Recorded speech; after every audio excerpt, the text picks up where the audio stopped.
is Jessie, and the book I picked is a sports fiction novel by Ryan Gaddis called Air.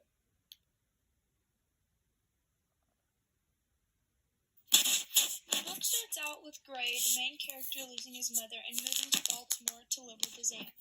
Gray has trouble fitting in until he meets Alkin, who loves to ride his bike, just like Gray does. They form their relationship based on this. Alkin sees a daredevil named Curtis perform a stunt with bikes, and Alkin introduces Gray and Curtis. They become friends and begin to ride together. However, in Baltimore, riding bikes is illegal, so they are choosing to break the law every time they ride. Most people in the city believe that the cops are constantly seeking illegal riders and hunting them down.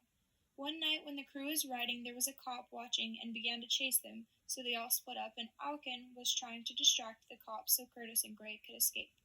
However, there was an accident and Alkin was hit and killed on the scene. It is believed that the cop rear-ended Alkin, causing him to wreck, but the only proof is that of the only bystander there was that night, and they never revealed the video.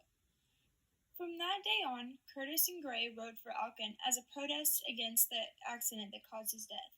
The first stunt after Alkin's death, they rode on the concrete dividers on the highway and did flips off of them. This was Gray's first extremely dangerous stunt.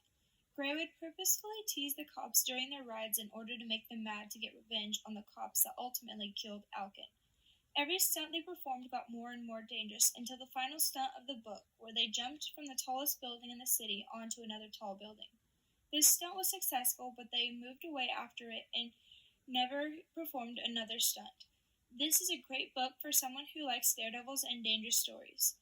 The author is able to keep the readers hooked through the whole book by his crazy twists. However, some of his twists would have been more effective if he would have put them later in the story. For example, when Gray meets Alkin and Alkin introduces him to the daredevil Curtis, then the author decides to kill off Alkin too early in the story.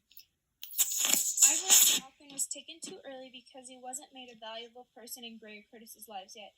If he was able to stay longer, he could have made an impact on the town with Curtis and Gray, so his death would have meant more to the people other than the two boys, and allowed for their purpose to be more successful. I do, however, like how the author chooses to use Alkin's death as a purpose for Curtis and Gray's stunts. I have never read a book of this genre, so I do not have one to compare it to, but I did enjoy this book, so I will most likely read more books like it in the future.